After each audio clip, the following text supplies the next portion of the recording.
Kamala Prasad Visesarji, Honorable President of the Senate, Mr. Wade Mark, Honorable Speaker, Mr. Jagdev Singh, Honorable Ministers, distinguished members of Parliament, Namaskar, Suprabhat, good morning. I am deeply honored to stand before you, the elected representatives of a proud democracy and a friendly nation. I bring greetings from 1.4 billion people of India. I also bring warm wishes from the people of Ghana, the country I visited just before arriving here. I am humbled to be the first Indian Prime Minister to speak to you in this iconic Red House.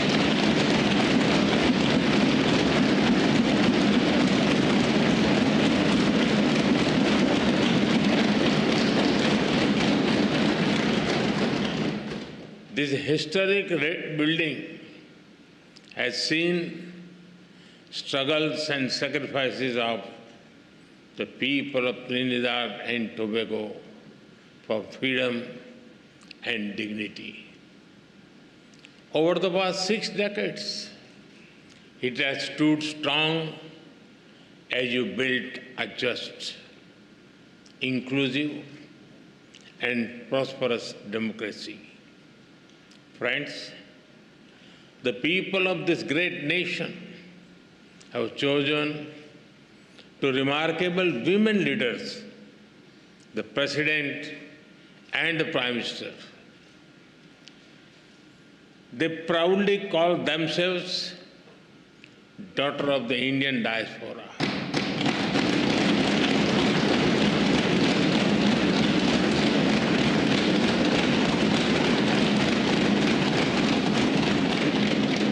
They take pride in their Indian heritage. In India, we admire their leadership, grit, and determination. They are living symbols of the relationship between our countries, built on shared roots and shared dreams.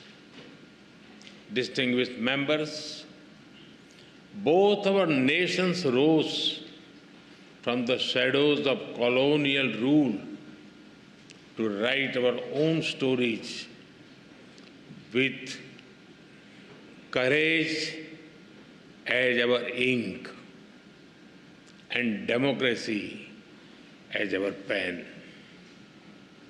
Today, both our nations stand as proud democracies and pillars of strength in the modern world. A couple of months ago, you celebrated the Festival of Democracy by participating in elections. I congratulate the people of this country for their wisdom and vision for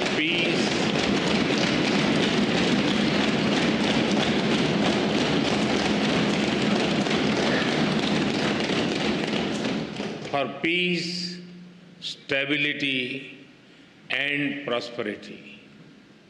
I also congratulate the newly elected members of this august House.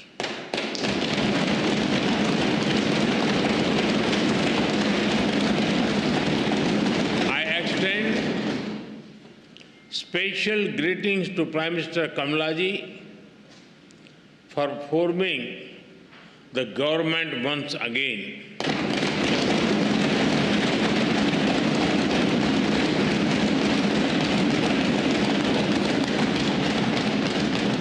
wish her continued success as she leads this great nation towards sustained growth and prosperity. Friends, when I look at the golden words of the Speaker's chair from the people of India to the people of Trinidad and Tobago, I feel a deep sense of emotion. That chair is not just a piece of furniture, but a powerful symbol of the friendship and trust between our two nations.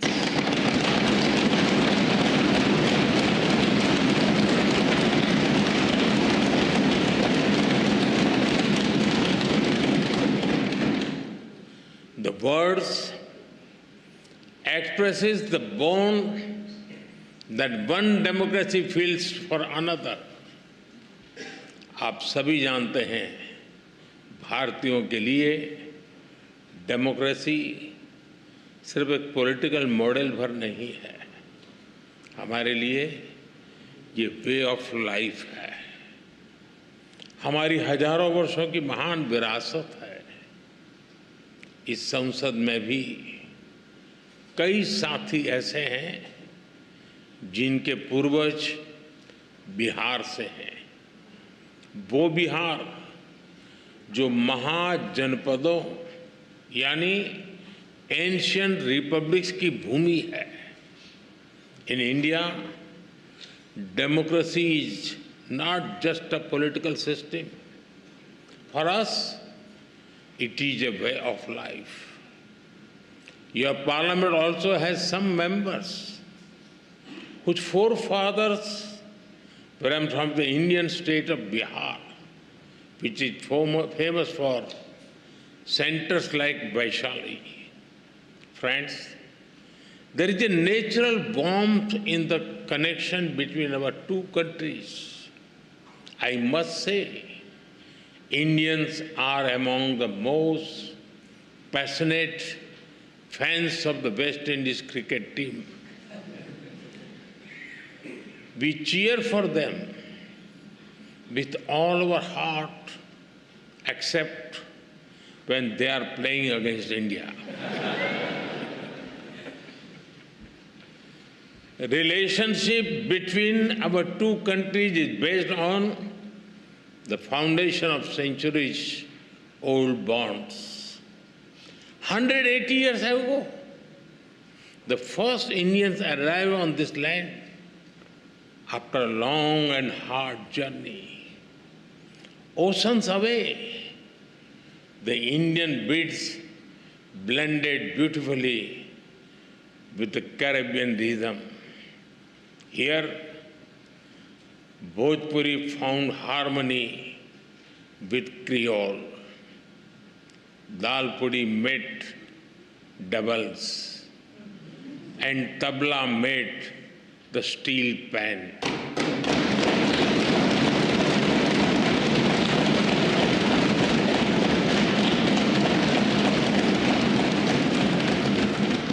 Today, the people of Indian origin are proud bearers of the red, black, and white flag. From politics to poetry, cricket to commerce, calypso to chutney, they contribute to every field. They are an integral part of the vibrant diversity that you all respect.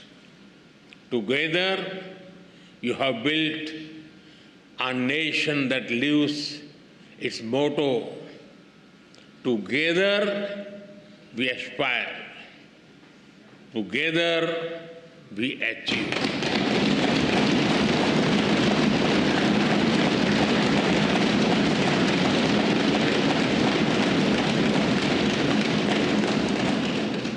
Friends, earlier today, Her Excellency The President graciously conferred upon me this country's highest national award.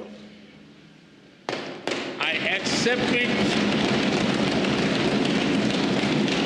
with humility on behalf of 1.4 billion Indians. Now, with immense gratitude, I dedicate it to the enduring friendship and the ancestral ties between our two nations.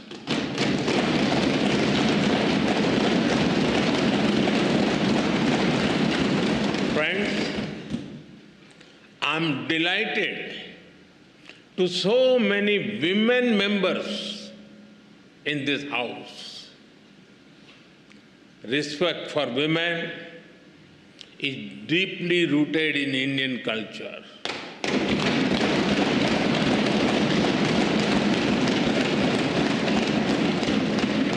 One of our important holy texts, the Skanda Purana, says, Dashaputra sama kanya, Dasaputran pravardhayan, Yat phalam labhate mratyam, Tat labhyam kanya ekaya.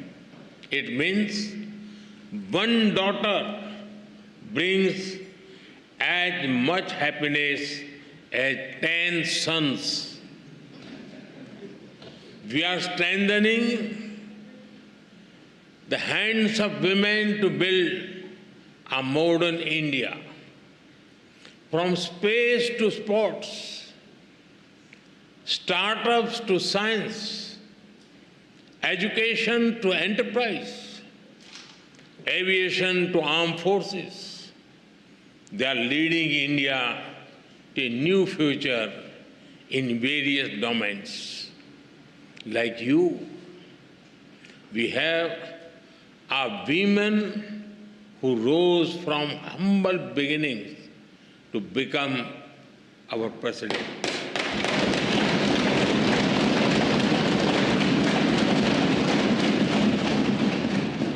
Two years ago, the Indian Parliament took a historic step, which decided to ensure a 33% reservation for women in Parliament and state assemblies.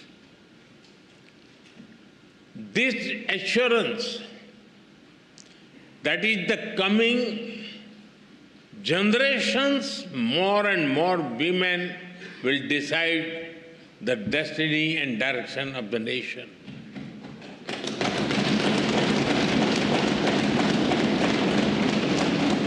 Women leaders are also thriving at the grassroots in India. Around 1.5 million elected women power local governor institutions. We are in an era of women-led development. This was also one of the important themes that we furthered during our G20 presidency. हम भारत में women-lead development का एक नया model विकसित कर रहे हैं। अपनी G20 प्रेसिडेंसी के दौरान भी इस मॉडल की सफलता को हमने पूरी दुनिया के सामने रखा है। Distinguished members, today India is the fastest growing major economy in the world. Every sector, every region, and every society is part of this growth story. India's growth is inclusive and people-centric. A recent report of the International Labour Organization notes that India's social security and welfare umbrella covers 950 million people. that is almost 1 billion people, which is a greater population than most countries in the world. Our vision for such inclusive growth does not stop at our borders. We see our development also as a responsibility towards others, and our priority will always be the global South.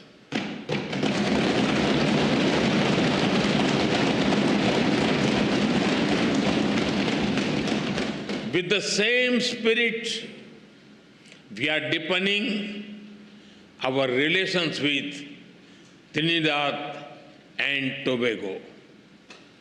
Our trade will continue to grow. We will encourage our businesses to invest more in this country. Our development partnership will expand.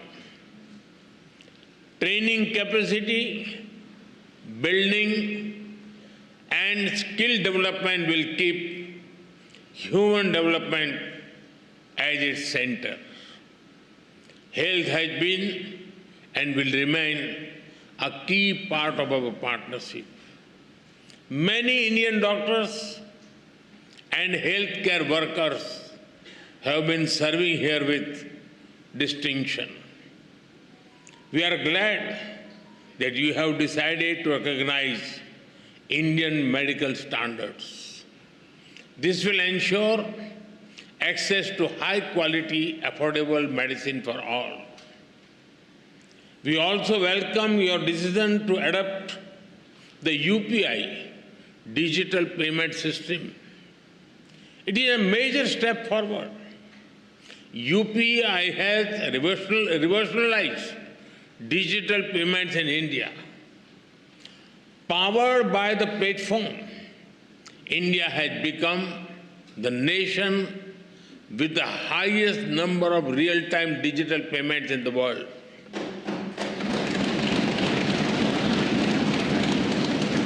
Today, in India, even the mango sellers have QR code. If you try to pay them in cash, they will ask you to use UPI because they don't have the change. We are also keen to collaborate on other digital innovations.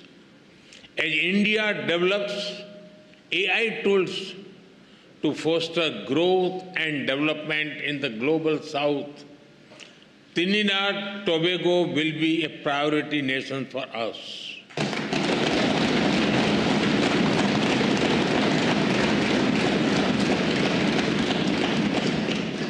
We will share our expertise in agriculture, horticulture, and food processing.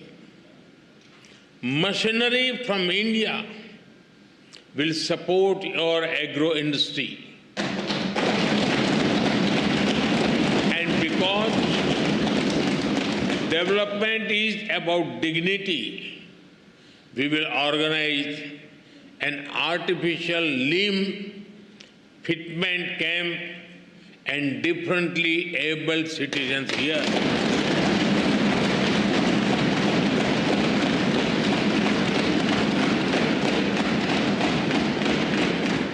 For us, there are no limits to our cooperation with you.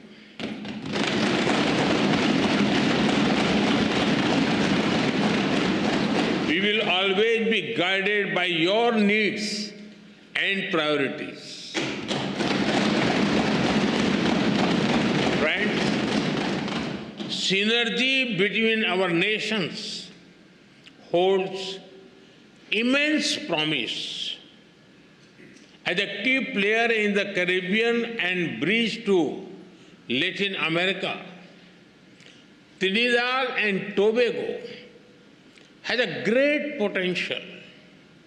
I'm sure that our ties will help us forge a stronger connection with the wider region, building On the momentum of the second India CARICOM Summit, we are eager to collaborate on initiatives that enhance trade and investment, build infrastructure and mobility, implement community development projects, and above all, support capacity building, training and skill development on a large scale.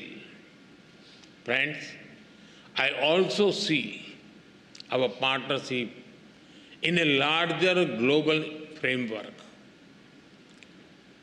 The scale and speed of change in the world is unprecedented. There are fundamental shifts in the nature of politics and power.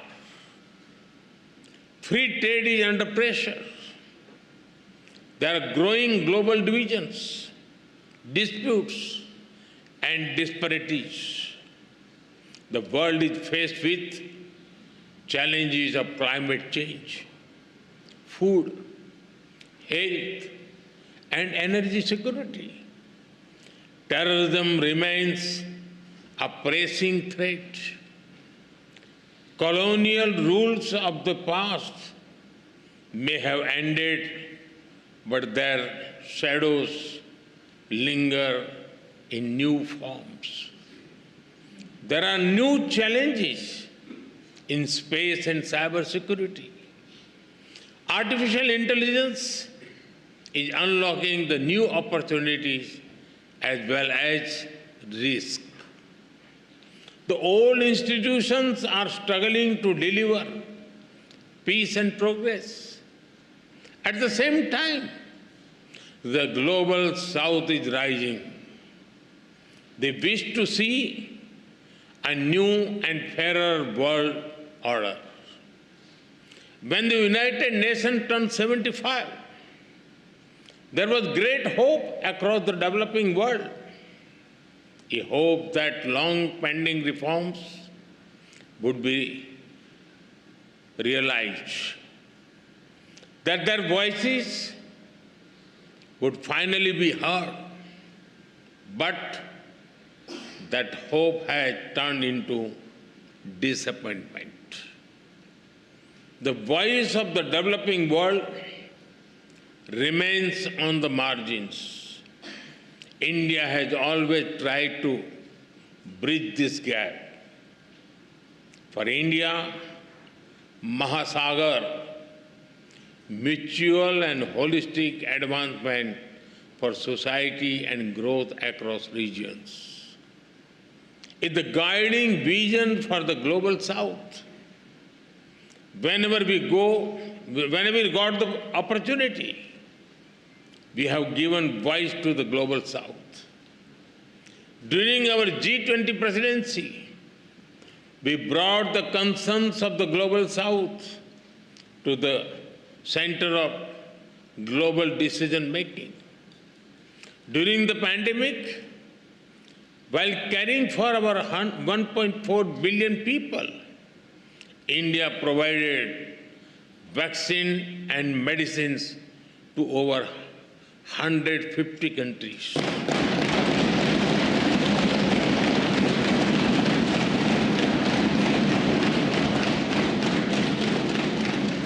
In times of disaster, we have responded swiftly with aid, relief, and solidarity. Our development partnerships are demand-driven, respectful, and without conditions. Distinguished members, it is time for us to work together to give the global south its rightful seat at the right table.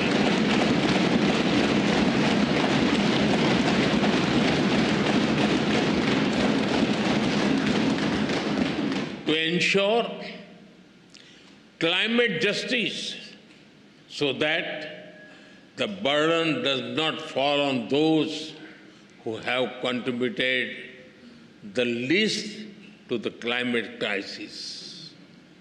We consider Trinidad and Tobago an important partner in this endeavor.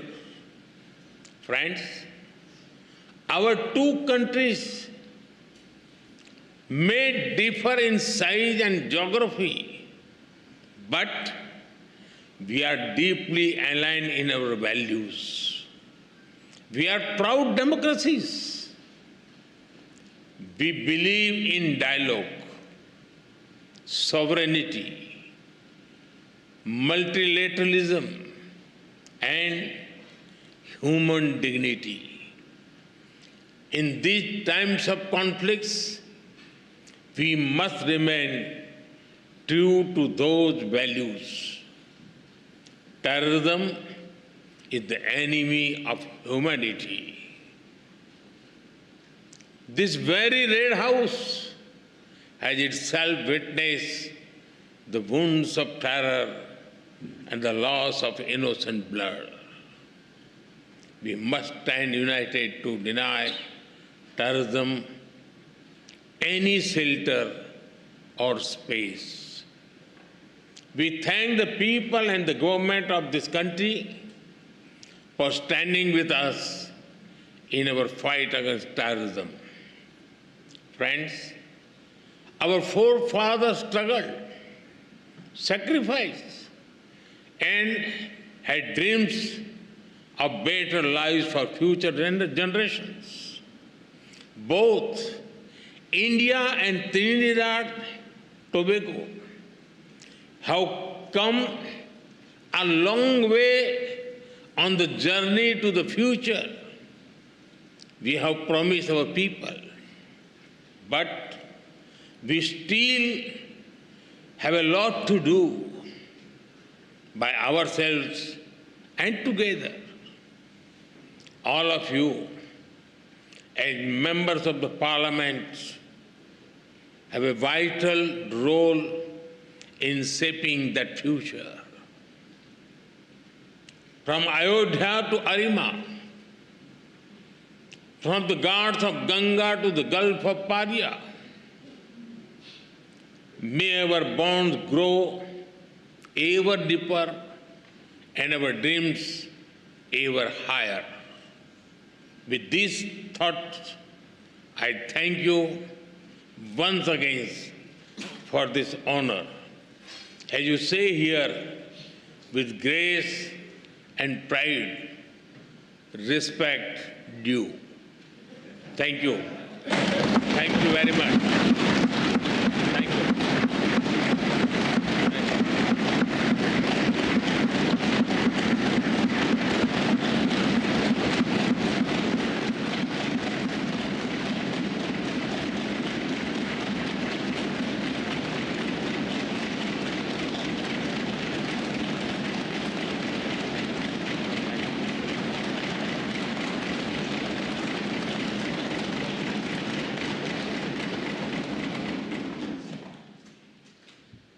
Honorable members of this joint assembly, I now call upon the Honorable Mrs. Kamala Prasad Bisesa of Senior Council, Member of Parliament, and Prime Minister to deliver expressions of thanks on behalf of all parliamentarians here assembled.